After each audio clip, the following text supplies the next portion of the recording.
Thank you so much आप लोगों को कि इतनी देर किसी को बैठ के सुनना सबसे बड़ी बात ये होती है, क्योंकि जब वहाँ पे हम बैठ के किसी को सुनते हैं तो उतना पेशेंस रखना पड़ता है, तो ये मुझे लगता है। और एक्चुअली मैं 26 साल की हूँ। 2011 में चलती ट्रेन से मुझे कुछ बदमाशों ने, मैं वॉलीबॉल चैंपियन भी रह चुकी हूँ, 2011 में चलती ट्रेन से मुझे बदमाशों ने एक गोल्ड चेन पहनी थी, चलती ट्रेन से मुझे उठा के बाहर फेंक दिया था। लखनऊ से दिल्ली आ रही थी मैं। कंपार्टमेंट में बहुत सारे, जनरल कंपार्टमेंट था, बहुत सारे लोग थे, किसी ने मना नहीं किया। एक प्लेयर का जो स्पिरिट होता है वो अपने आप, जब कोई छीनने की कोशिश करता कुछ भी, वो देता नहीं है, तो मेरे में भी था। मैंने मना किया और उन्होंने मुझे चलती ट्रेन से, वो 4-5 थे, उन्होंने बाहर फेंका। दुर्भाग्य ये था कि उसी समय दूसरी ट्रैक से ट्रेन आई और मैं उस ट्रेन में टकराई, फिर नीचे गिरी, दोनों ट्रेनें निकल गईं। कुछ देर बाद मैंने हाथ को ऐसे रख के उठने की कोशिश किया तो देखा कि मेरा पैर कट चुका था। थाई को उठा के देखा, मेरा पैर ऐसे जीन्स में लटका हुआ था, ब्लड फोर्सफुली निकल रहा, दूसरे पैर की हड्डियाँ टूट टूट के बाहर निकल चुकी थी। पूरी रात मैं चिल्लाती रही ट्रैक पे, छोटे छोटे पत्थर होते ऐसे चिल्लाती रही कि कोई बचा ले, कोई बचा, कोई नहीं आया बचाने। और जब पूरी रात चिल्लाते चिल्लाते इतना कि मुझे दिखाई भी देना बंद हो गया, जब ट्रेन आता था तो वाइब्रेट होता था। इतना ही नहीं, फ्री का इनविटेशन भी लोगों को मिल गया था, कुछ लोगों को। ट्रैक पे आपने ट्रेन की ट्रैक पे छोटे छोटे चूहे देखे होंगे, मेरे कटे हुए पैर पे आग के मेरे पैर कुतर रहे थे। मैं ब्रेन कॉन्शियस मेरा पूरा काम कर रहा था मेरे, लेकिन बॉडी में कोई भी मूवमेंट नहीं था। पूरे पल में वही चीज़ें सोच कि कैसे मैं अपने आप को कैसे बचा पाऊँ। लेकिन करीब पूरी रात ऐसे बीता। सुबह गांव वालों ने मुझे बरेली डिस्ट्रिक्ट हॉस्पिटल यूपी में है, वहाँ पे हुआ था ये। सुबह गांव वालों ने मुझे उठाया, डिस्ट्रिक्ट हॉस्पिटल ले जाके रखा, तो फार्मासिस्ट, डॉक्टर, सीएम, जितने लोग थे आपस में बातें कर रहे, अरे हमारे पास तो एनेस्थीसिया नहीं है, ब्लड नहीं है, इसका इलाज शुरू करें तो हम कैसे करें। मुझे भी नहीं दिखाई तो नहीं, लेकिन मेरा सुनाई दे रहा था सब कुछ वहाँ पे। कहाँ से हिम्मत आई मुझ में, मुझे भी नहीं पता। मैंने बोला वहाँ पे कि सर जब मेरा पूरा पैर कटा, तब मैंने इतनी देर रेलवे ट्रैक पे थी, मैं उस चीज़ को बर्दाश्त किया, तो अभी तो आप मेरे अच्छे के लिए मेरे पैर काटेंगे। शायद आपको यकीन नहीं होगा, या फिर कभी आप लोगों ने ये चीज़ नहीं देखी, कोई डॉक्टर या फार्मासिस्ट अपना ब्लड दे के किसी पेशेंट को बचाया। मेरी इस बात को सुनने के बाद वहाँ के डॉक्टर और फार्मासिस्ट दोनों ने एक एक यूनिट ब्लड दिया और मेरे पैर को बिना एनेस्थीसिया अलग कर दिया गया। आज भी मैं उस दर्द को महसूस करती हूँ, जब भी मैं जब बोलती हूँ तब मैं वो चीज़ें महसूस करती हूँ। उसके बाद जब बात मीडिया में आई, लोगों को पता चला कि रिमा नेशनल प्लेयर है, KGMC king George medical college Lucknow में एडमिट करा, लखनऊ से फिर sport minister, AIIMS trauma centre Delhi. तब तक सब ठीक ठाक चल रहा था, प्लेयर होने की वजह से अच्छा ट्रीटमेंट मिलना शुरू हुआ। करीब 4 महीने मैं एम्स में रही। एम्स में रहने के बाद जब मैं थोड़ा ठीक हुई, करीब 25 दिन बाद जब ठीक हुई, न्यूज़पेपर में गोल गोल लिख के आ रहे कि अरुणिमा के पास टिकट नहीं था, अरुणिमा ट्रेन से कूद गई। उसका खंडन किया घर वालों ने, फिर बोला कि अरुणिमा सुसाइड करने गई थी। जिस लड़की का शरीर का एक अंग कट चुका, पूरी जिंदगी का पता नहीं कि व्हील चेयर है, बैसाखी या पता, यहाँ तक कि मेरे स्पाइन में 3 फ्रैक्चर था, मुझे ये भी नहीं पता था कि मैं बेड से उठ भी पाऊंगी कि नहीं। अंदाजा लगाया जा सकता, सिर्फ अंदाजा लगाया जा सकता है कि उसकी दिलो दिमाग पे क्या चल रहा होगा, उस परिवार की क्या स्थिति रही होगी, जब जिस परिवार की एक यंग एज लड़की का इस तरीके का सिचुएशन हुआ हो। फिर भी कहते हैं कि जहाँ चाह होती वहाँ राह मिली जाती है। एम्स के हॉस्पिटल के बेड पे मैंने डिसाइड किया, क्योंकि अपनी बातें हम चिल्ला चिल्ला के करें, वो सिस्टम की इतनी हाई लेवल की बातें हो रही थी कि हम एक मध्यम वर्गीय फैमिली से थे, हम अपनी बातें चिल्ला चिल्ला के कह रहे थे, लेकिन कोई नहीं सुन रहा था। लेकिन कहते हैं मैंने अपने दिल, दिमाग, अंतरात्मा से ये चीज़ सोच लिया कि ठीक है, आज आपका दिन है, जितना चाहो बोल लो, एक दिन तो मेरा दिन आने वाला, मैं प्रूफ कर दूंगी कि मैं क्या हूँ, मैं क्या थी, ये मैं प्रूफ कर दूंगी। हॉस्पिटल के बेड पे डिसाइड किया वॉलीबॉल लाइफ का सबसे टफ गेम करना है, तब मैंने माउंटेनिंग चुना। जब मैंने माउंटेनिंग कहने और करने में बहुत फ़र्क होता है। जब मैंने माउंटेनिंग की बात सोची और लोगों के सामने, सबसे बड़ी चीज़ थी सही गाइडेंस में ट्रेनिंग लेना, दूसरा स्पॉन्सरशिप। इतना बड़ा एक साथ तो मैंने 40 से 50 लाख मैंने वाकई में कभी नहीं देखे थे पहले। मेरे लिए बहुत बड़ी चीज़ थी वो इकट्ठा कर पाना। जब मैंने लोगों के सामने रखा कि मैं माउंटेनिंग करना चाहती हूँ, एवरेस्ट के लिए मुझे ट्राई करना है, हर किसी ने मुझे बोला कि क्या है, पागल हो चुकी हो क्या, तुम्हारा दिमाग खराब हो चुका, तुम कभी नहीं कर सकती माउंटेनिंग। एक पैर आर्टिफिशियल है, दूसरे में रॉड है, और तुम्हारा दिमाग खराब है, स्पाइन में भी फ्रैक्चर है, तुम पागल होगे, चुपचाप कोई नौकरी करो, जीवन यापन करो। क्योंकि लोगों का सबसे बड़ा प्रॉब्लम ये होता है, लोग फिजिकल देखते, पैरों को मेरी अंतरात्मा में क्या चल रहा था वो तो किसी को पता ही नहीं था। मुझे लगता है कि आज यहाँ पे मैं भी सुबह से देख रही हूँ, इतने अच्छी चीज़ें मैंने सीखी यहाँ पे। बहुत बड़े बड़े स्पीकर को शायद आप लोगों ने भी आज मैं भी आपको यहाँ पे कि चाहे जितना मोटिवेट करूँ, चाहे जितना चीज़ें मैं बताऊँ, लेकिन मुझे लगता है सबसे बड़ा मोटिवेटर कौन होता? आप खुद। जिस दिन किसी भी लक्ष्य के प्रति आपकी अंतरात्मा जाग गई, आपको कोई नहीं रोक सकता उस लक्ष्य को पाने में। ये मैं किताब से बातें नहीं बोल रही हूँ, ये मैं एक एक पल मैं कोई भी किताब की बातें नहीं, एक एक पल आज जो मेरा 26 साल का एक्सपीरियंस है वो मैं बता रही हूँ सिर्फ आपको। उसके बाद किसी तरीके से मैनेज किया मैंने। भाई साहब, मेरा परिवार मेरा बैकबोन था। परिवार ने मुझे, भाई साहब ने मुझे कहा कि मैडम बछेंद्री पाल जिन्होंने 1984 में एवरेस्ट समिट किया, उनसे मिलते हैं, वो ज़रूर कुछ ना कुछ करेंगे। हॉस्पिटल से निकलने के बाद मेरे राइट लेग में स्टिचेस लगी थी। मैंने डायरेक्टली घर जाने की बजाय, जब लोग ये सोचते हैं कि मुझे अपना जीवन यापन कैसे करना है, जब लोग ये सोचते हैं कि मुझे अपनी ज़िंदगी के मेरे दिमाग में सिर्फ 2 चीज़ें चल रही थी, मुझे इनका जवाब कैसे देना है और एवरेस्ट समिट कैसे करना है। फर्स्ट तुरंत गए बछेंद्री मैम के पास। जब मिले, मैम ने फर्स्ट टाइम जब मुझे देखा तो उन्होंने कहा, अरुणिमा, उनकी आंखों में आंसू आ गए। उन्होंने बोला, अरुणिमा, तूने ऐसी हालात में एवरेस्ट जैसे दुरूह पहाड़ के बारे में सोचा तो तूने अपने अंदर तो एवरेस्ट फतह कर लिया, अब तो सिर्फ लोगों के लिए। मेरे परिवार को छोड़ के बाहर की पहली ऐसी महिला थी जिन्होंने मुझ पे भरोसा किया था कि हाँ अरुणिमा, तुम कर सकती हो। मेरे लिए वही बहुत बड़ी चीज़ थी। प्लानिंग भी कर ली, मैम भी मिल गई, सब हो गया। लेकिन जब उतरते हैं फील्ड में तब पता चलता कि हम क्या हैं। रोड हेड से मैं पहुंच गई। मैडम ने कहा कि ठीक है, तुम्हारे कहने, तुम्हारे सोचने से कुछ नहीं होगा अरुणिमा, प्रूफ करो कि कर सकती हो। मैंने कहा बस एक मौका चाहिए मुझे। वाकई में जब मैं माउंटेन में पहुंची, रोड हेड से बेस कैंप लोगों को 2 मिनट लगता था, मुझे 3-3 घंटे लगते थे, क्योंकि मेरे राइट लेग की हड्डियां भी नहीं जुड़ी थी। लेफ्ट मेरा आर्टिफिशियल लग चुका था, लेकिन स्टंप एकदम रेड, उसका मतलब घाव एकदम नए थे। मैं अगर पैर रखती थी तो मेरे पैर से जोर से अगर दबा देती थी तो पैर से मेरे ब्लड आने लगता था। सारे लोग नॉर्मल थे वहाँ पे। हर कोई ये बोलता कि एक पीक के लिए जाते थे तो हर कोई मुझे ये बोलता कि अरुणिमा, तुम धीरे धीरे आओ। मेरे दिमाग में हर बार यही बात चलती थी कि क्या है, मैंने एवरेस्ट का प्लान किया, मैं इनके बराबर भी नहीं चल पा रही हूँ। खुद से संकल्प लिया कि कोई बात नहीं, एक दिन ऐसा आएगा कि मैं इनसे पहले जाऊँगी। और आपको शायद यकीन ना हो, आने वाले 8 महीने बाद पूरा का पूरा वेट उठा के बेस कैंप से साथ निकलते और टॉप पे पहले पहुंचते। ऐसे करके देखते थे कि अरे ये लोग तो पीछे। खुशी होती थी। उससे भी ज़्यादा मुझे खुशी तब होना शुरू हुआ जब वो सारे लोग आके मुझसे ये पूछते, मैडम खाते क्या हो, बता दो, पैर नहीं है फिर भी कैसे चलते हो। उसके बाद पूरा मुझे स्पॉन्सरशिप मिला। मैं जब एवरेस्ट के लिए गई, मेरे लिए सबसे बड़ा, एवरेस्ट की जर्नी में मेरे सबसे बड़ा चैलेंज यही था कि दूसरे को समझा पाना। मैं नहीं समझा पाती कि भाई मैं कर सकती हूँ। जब मैं एवरेस्ट के लिए, शेरपा होता, शेरपा को जब ये बात पता चला कि मेरा प्रोस्थेटिक लेग है, आर्टिफिशियल लेग है, दूसरे में रॉड, बोला नहीं ले जा सकता, इसकी वजह से तो मेरी भी जान जाएगी। मैडम ने, हमने सबने कन्विंस किया किसी तरीके से। मन वाकई में जो टीवी में हम और उसमें फोटोज़ में देखते हैं ब्लू और ग्रीन आइस, हिला देने वाला होता, जितना सुंदर दिखता उतना ही हिला देने वाला होता। जब मैं हमारे ग्रुप में 6 लोग थे, रॉकी एरिया तक मैं सबसे पहले थी, लेकिन जैसे ही मैं ग्रीन और ब्लू आइस में गई, मेरा आर्टिफिशियल लेग स्लिप कर जाता था। फ्रंट पॉइंटिंग से, जब मैं फ्रंट क्रैम्पोन से फ्रंट पॉइंटिंग मारती थी, लेफ्ट से पेन होता था तब भी करते, लेकिन आर्टिफिशियल जैसे फ्रंट पॉइंटिंग मूव हो जाता, मेरा पैर ही मूव हो जाता था। शेरपा मुझे बोला नहीं हो सकता अरुणिमा, ज़बरदस्ती मत करो। मैंने कहा कुछ नहीं, ये मेरा पैर है, मैं जानती हूँ कैसे चलेगा। फाइनली 1-2 बार 3 बार करने, 4 बार 5 बार होल हो जाता था, आइस थोड़ा टूट के निकलता था, तो मैं वहाँ पैर रख के जाती थी। कैंप 3 तक ठीक था, प्रॉपर एक्लेमेटाइज किया अपने आप। कैंप 3 तक जनरली गए।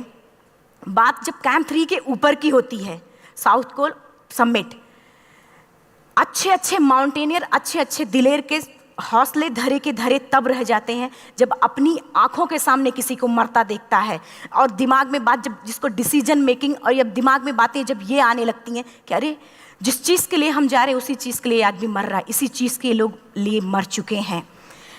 रात में क्लाइंबिंग, ज़्यादा से ज़्यादा माउंटेनिंग रात में की जाती है क्योंकि वेदर शांत होता है। जब मैं रात में निकली साउथ कोल से, कैंप 4 से, मेरी हेडलाइट जिधर ही हेडलाइट जा रही थी उधर ही डेड बॉडीज़ मुझे नज़र आ रही थी।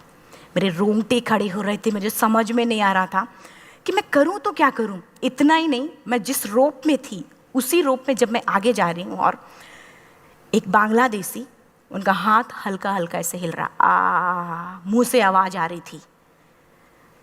मैं एक्सप्लेन नहीं कर सकती मुझे कितना डर लग रहा था। बार बार ये बार बार मन में आती, इसका ऑक्सीजन खत्म हुआ है, ये मर चुका है लास्ट सिचुएशन में, और हम कुछ नहीं कर पा रहे हैं, क्या करें। उसके बाद मैंने 10 से 15 मिनट सिर्फ मैं वहाँ खड़ी रही। मैंने सिर्फ इतना बोला कि अगर आप सभी में से सभी ने एवरेस्ट सबमिट कर लिया तब तो ठीक है, अगर नहीं सबमिट किया है मैं सबके लिए एवरेस्ट सबमिट करूँगी और जिंदा वापस जाऊँगी। क्योंकि जैसा हम सोचते हैं हमारी बॉडी उसी तरीके से जनरेट करना शुरू करती है। मैंने डेड बॉडी, क्योंकि जा ही नहीं सकते थे किनारे से, उसी रोप में वो एंकर है, डेड बॉडी को लांगी और लांग के जाना शुरू किया। हिलेरी स्टेप साउथ समिट के करीब जब मैं खुद पहुंची, मेरे शेरपा ने एक जोर से झटका मुझे दिया कि अरुणिमा वापस चलो, तुम्हारा ऑक्सीजन खत्म हो रहा है। हिलेरी स्टेप के बाद एवरेस्ट समिट है, थोड़ा चलने के बाद एवरेस्ट समिट है। अगर कोई आपसे ये बोले, आप अपने टारगेट के इतने करीब हो, अगर कोई आपसे ये बोले कि अरुणिमा वापस चलो, कैसा लगता है? मैंने भी यही बोला, सर क्या बोल रहे हो आप, मैं नहीं जाऊंगी वापस।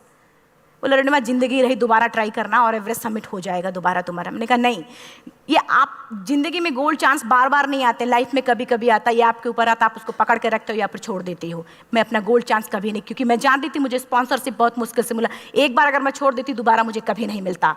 मैं बहुत अच्छी तरीके से जानती थी। मेरा फाइनली मुझे बछेंद्री मैम ने भी एक बार बात समझाई थी, मेरी माँ ने मुझे एक बात बताया था कि लाइफ में कभी कभी सिचुएशन ऐसी आती है जब सिर्फ आप अकेले होते हो, डिसीजन सिर्फ आपको लेना होता है।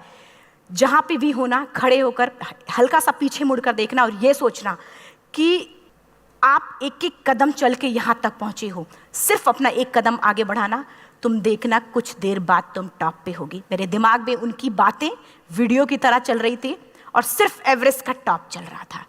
मैंने शेरपा को पहले कन्विंस करने की कोशिश की कि भाई चल, कुछ नहीं होगा भाई चल। फाइनली जब वो नहीं माना, मैंने एक कदम आगे बढ़ाया, डिसीजन लिया कि नहीं जाना ही जाना है। आगे बढ़े, करीब 1 से 1.5 घंटे बाद मैं टॉप पे थी। और इतना ही नहीं, आज भी मैं जितनी बार बोलती हूँ उतनी बार मैं महसूस करती हूँ, मेरे रोंगटे खड़े हो जाते हैं, मेरा दोनों हाथ ऊपर करके जोर जोर चिल्लाने का मन कर रहा, कितनी जोर से चिल्लाऊं, इतनी जोर से चिल्लाऊं कि सबको बता दूं कि आज मैं टॉप ऑफ द वर्ल्ड पे हूं।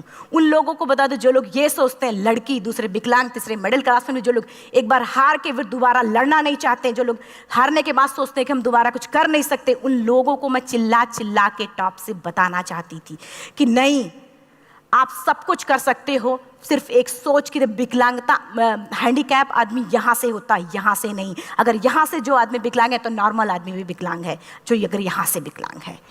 चिल्ला चिल्ला के मैं बताना चाहती थी। मैंने शेरपा से कहा कि आप एक फ़ोटो खींच लो, क्योंकि सारे लोग फ़ोटो, अपना नेशनल फ्लैग का जो वैल्यू होती है ना, वो जब हम कहीं बाहर होते हैं तो पता चलता है। मुझे भी बहुत खुशी हो रही थी, फ्लैग को हग किया और बोला फ़ोटो खींचो। बोला पागल हो गई है, तेरा ऑक्सीजन कभी भी ख़त्म हो जाएगा, नीचे चल। कहा नहीं, फ़ोटो खींच लो। फ़ोटो खींचा उसने। वो तो अगली बार इतना तेज गुस्सा हुआ, मैंने उसको बोला कि भाई वीडियो भी बना ले। 8848 की हाइट पे ऑक्सीजन ख़त्म हो रहा है। आज हम भी हंस रहे हैं आप लोगों के साथ, क्योंकि यहाँ पूरा ऑक्सीजन है। और 8848 की हाइट पे जब मुझे शेरपा, कोई भी शेरपा को बोलेगा भाई वीडियो बना, तो परेशान हो जाएगा, पागल हो चुकी, कि तुम मर जाए, मैं जा रहा हूँ नीचे। मैंने कहा नहीं, कुछ नहीं होगा, आप बनाओ वीडियो। किसी तरीके से मैं 4-5 पेयर बैटरी रख के लेके गई कि डिस्पोजल कैमरा, एक अलग कैमरा की, मतलब एक नहीं काम करेगा तो दूसरा करेगा, प्रॉपर प्लानिंग से। शायद आप लोग भी सोचो कि वाकई में लड़की को इतना बड़ा रिस्क लेने की क्या ज़रूरत थी, कि ज़िंदगी कभी भी जा सकती थी इसकी। लेकिन मैंने वो रिस्क लिया क्यों? क्योंकि मैं चाहती थी, कहीं ना कहीं से मेरे भी दिमाग में ये बात आ चुका था कि मैं जिंदा वापस ना जाऊं। मैं चाहती थी कि अगर मैं जिंदा ना जाऊं तो ये वीडियो मेरे इंडिया शेरपा से मैंने यही बात बोली, ये वीडियो अगर मैं जिंदा नहीं जाती, ये वीडियो मेरे इंडिया पहुंचा देना, मेरे यूथ तक चला जाएगा। क्योंकि मैं चाहती थी कि 11 अप्रैल 2011 को मेरा एक्सीडेंट हुआ, 21 मई 2013 10:55 पे मैं टॉप ऑफ द वर्ल्ड पे थी। ऑलमोस्ट 1 से 2 साल के अंदर कैसे यहाँ से मैंने ये चीज़, मैंने कभी भी कामयाब होने के, मेरी वो जिंदगी बन चुकी थी, मेरा जुनून बन चुका था, मेरा पैशन मेरा जिद बन चुका था। वो मेरा सोते उठते बैठते सिर्फ मुझे एवरेस्ट दिखाई जाए। और मुझे लगता है किसी को भी अगर अपना लक्ष्य पाना है, यहाँ से अगर वो पागलपन जब तक नहीं आएगा तब तक नहीं होगा। वो फाइनली उसने वीडियो भी बनाया। आप बोल रहे फटाफट रोनिमा नीचे भागो। जब मैं टॉप पे थी तो कुछ लोग और भी थे, लेकिन 10:55 पे मैंने एवरेस्ट समिट, 11 बजे के बाद अगर कोई अटैम्प्ट करने की कोशिश करता है उसको सुसाइड अटैम्प्ट बोलते हैं। जैसे ही मैं नीचे चलना शुरू की, मैंने कहा भाई हाँ चल नीचे चलते हैं। ज़्यादा से ज़्यादा मौतें नीचे आते वक्त होती हैं एवरेस्ट पे। जब मैं नीचे आ रही हूँ, थोड़ा दूर ही मैं नीचे चली थी, मेरा ऑक्सीजन पूरी तरीके से ख़त्म। सिर्फ अंदाज़ा लगा सकता कि जब ऑक्सीजन ख़त्म हुआ क्या परिस्थिति रही होगी। मैं ऐसे नीचे गिर गई और शेरपा मुझे बोला कि रोनिमा मुझे यकीन नहीं था कि तू एवरेस्ट सबमिट कर पाएगी, लेकिन फिर भी तूने किया। मैं चाहता हूँ कि रोनिमा जिंदा चल, तू वापस उठ, खड़ी हो। मुझे खड़ा करने की वो कोशिश कर रहा था बार बार, मैं खड़ी नहीं हो पा रही थी, वाकई में दम ही नहीं था। लेकिन फिर भी कहते हैं कि जैसे हमारे नियम होते हैं वैसे ऊपर वाले के भी नियम हैं। उसकी लिस्ट में जब मेरा नाम नहीं है तो वो मुझे नहीं ले जा सकता। अगर दूसरी चीज़, मेरा कॉन्सेप्ट एकदम क्लियर हो चुका था। जब रेलवे ट्रैक पे मैं थी, रेलवे ट्रैक पे 7 घंटे में पड़ी थी, 49 ट्रेन अप डाउन हुई थी, तो मेरा कॉन्सेप्ट एकदम क्लियर हो चुका था। इसका मतलब है कि ऊपर वाले ने अगर मुझे कुछ बचाया है तो कुछ ना कुछ इतिहास रचने के लिए बचाया है। मैंने पॉजिटिव तरीके से सोचा। और उसी समय एक ब्रिटिश क्लाइंबर नीचे से ऊपर आ रहा था और उसके पास 2 ऑक्सीजन, तो उसने एक को वहीं फेंका और दूसरे को लेके नीचे जाना शुरू किया क्योंकि वेदर ख़राब था। मेरा शेरपा मुझे एंकर किया और जाने लगा नीचे, और वो फटाफट उसको लेके आए, मुझे लगाया। उसने बोला रोनिमा तू बहुत लकी है कि तुझे यहाँ पे ऑक्सीजन मिला है। वाकई में ऊपर वाला भी चाहता है कि तू जिंदा रहे। वो मुझे बार बार लकी लकी बोल रहा था। शायद आप लोग में से भी कोई होगा कि जो लक और भाग्य जैसी चीज़ों पे भी यकीन करता हो, या पता नहीं भी। मैं किसी की भावनाओं को ठेस नहीं पहुंचाना चाहती, लेकिन मैं इन किसी भी चीज़ों पे भरोसा नहीं करती, क्योंकि मेरा मानना है कि लक भी उसी का साथ देता है जिसके अंदर जीतने का जज्बा है। अगर आपके अंदर जीतने का जज्बा नहीं है, चारों तरफ सिर्फ बहाने होते हैं, सिर्फ बहाने, इतना सारा एक्सक्यूज़ होता है। शायद मैं भी अगर वापस आ गई होती तो मैं बोल देती मेरा ऑक्सीजन खत्म है, कोई मुझसे पूछने ना बचेंद्री मन, न मेरा परिवार, कोई भी मुझे पूछने नहीं आता। लेकिन क्या कभी मैं अपने आप को समझा पाती? कभी नहीं। फाइनली जो भी था, लक भाग्य किस्मत में नीचे आ रही थी, बहुत खुश थी। माउंटेन, डेड बॉडीज, मेरा शेरपा, ये लोग थे। मैं किसी से शेयर भी नहीं कर पा रही थी कि अरे मैंने एवरेस्ट सबमिट किया, किसी से शेयर भी नहीं कर पा रहे थे। फटाफट मैंने नीचे हील मार के, हम ऐसे हील मार के नीचे आ रहे थे। एकाएक मेरा प्रोस्थेटिक लेग, पूरा का पूरा लेग ही निकल गया। -60 डिग्री तक टेम्परेचर डाउन हो जाता है एवरेस्ट पे। मेरा हाथ वगैरह ये सब ऐसे मूवमेंट, ऐसे मुड़ नहीं रहा था, ब्लड निकलने लगा था, ये सब यहाँ तक। मुझे शेरपा से मैं बोल रही हूँ कि ऑलरेडी मेरा पैर कटा हुआ है, अगर दिमाग में ये बात है कि मेरा हाथ भी काटना पड़ेगा, कैसा लगेगा मेरा दिमाग। क्योंकि ये ऐसा मूवमेंट, रेड 3 स्टेज होती हैं। रेड मेरा हो चुका था, रेड, ब्लैक, ब्लू, ब्लैक हो तो काटना पड़ेगा। तो बार बार मैं बोल रही हूँ शेरपा से कि भाई हाथ मेरा कुछ हो रहा है, इसमें मूवमेंट नहीं हो रहा है, यहाँ सबसे ब्लड हो रहा है। बोला रोनिमा कुछ नहीं, जितना नीचे जाएंगे उतना अच्छा होगा। प्रोस्थेटिक लेग मेरा निकल चुका है, मैं रुकी हूँ, मेरा ऑक्सीजन चल रहा, बड़े मुश्किल से लक भाग्य किस्मत जो भी था मुझे मिला था। शेरपा मेरे आगे है, लास्ट मोमेंट तक वो मुझे बोलेगा, अगर वो मैं नहीं चलती वो मुझे छोड़ के चला जाए। गलती उसकी भी नहीं होती, क्योंकि वो क्या करे, क्लाइंबर की वजह से या तो अपनी जान वो भी दी, गलती उसकी भी नहीं है। लास्ट में मेरी आंखों से आंसू निकलने लगा। मैंने सोचा क्या करूं अब, रोने अपने आप आंसू ने कहीं ना कहीं से आ ही जाता है। दूसरे पल मुझे समझ में आ गया कि रोने धोने से कुछ नहीं होगा। मैंने आंसू को पोंछा और रोप, जो मेरी रोप थी, रोप को पकड़ा, दूसरे हाथ से आर्टिफिशियल लेग को, पैर को घसीट के चलना शुरू हो गया, क्योंकि मेरे पास यही था। ये तो दूसरा था, गिव अप कर दो ही चीज़ थी। पैर को घसीट चलना शुरू हुआ। कुछ दूर नीचे चलने के आने के बाद रॉक था, उसमें घुसे, पैर को खोला, सही किया, फिर नीचे चलना। Camp 4 to summit to camp 4 3500 feet है, और इसमें टोटल जनरली लोग 16 से 17 घंटे में सबमिट कर लेते हैं। मुझे टोटल 28 घंटे लगे थे। हर माउंटेनियर, चाहे बाहर का या फिर इंडिया का, हर किसी ने ये मान लिया था कि अरुणिमा जिंदा वापस नहीं आएंगी। हर किसी ने ये चीज़ मान लिया था। लेकिन मुझे लगता, जब मैं वापस साउथ पोल पहुंची, जब मैं टेंट का जिप खोला, मैंने हर किसी ने कहा कि अरे तू यहाँ है, हम तो सब सोच लिए थे तू चली गई। हर किसी ने ये बोला था। फिर सब खुशी मना रहे थे हम सब। देखिए, ये सब बताने का मेरा सिर्फ एक मकसद था कि सब कुछ हम में है, हम जैसा चाहें वैसा कर सकते हैं। ऑलरेडी टाइम हो चुका है। मैं एक चार लाइन की पंक्ति सिर्फ बोलूँगी। मैं एक्चुअली, मेरा एम है कि मैं वर्ल्ड के जो कॉन्टिनेंट हैं, कॉन्टिनेंट के हाईएस्ट पीक समिट करूं। एशिया का एवरेस्ट हो चुका है, अफ्रीका किलिमंजारो हो चुका है, यूरोप का एल्ब्रूस हो चुका है। 23 नवंबर को मैं जा रही हूँ ऑस्ट्रेलिया हाईएस्ट पीक के लिए। बस आप लोगों की गुड विशेस चाहिए। और 4 लाइन, अभी तो इस बाज की असली उड़ान बाकी है, अभी तो इस बाज की असली उड़ान बाकी है, अभी तो इस परिंदे का इम्तहान बाकी है, अभी अभी मैंने लांघा है समुद्रों को, अभी तो पूरा आसमान बाकी है। Thank you so much, thank you.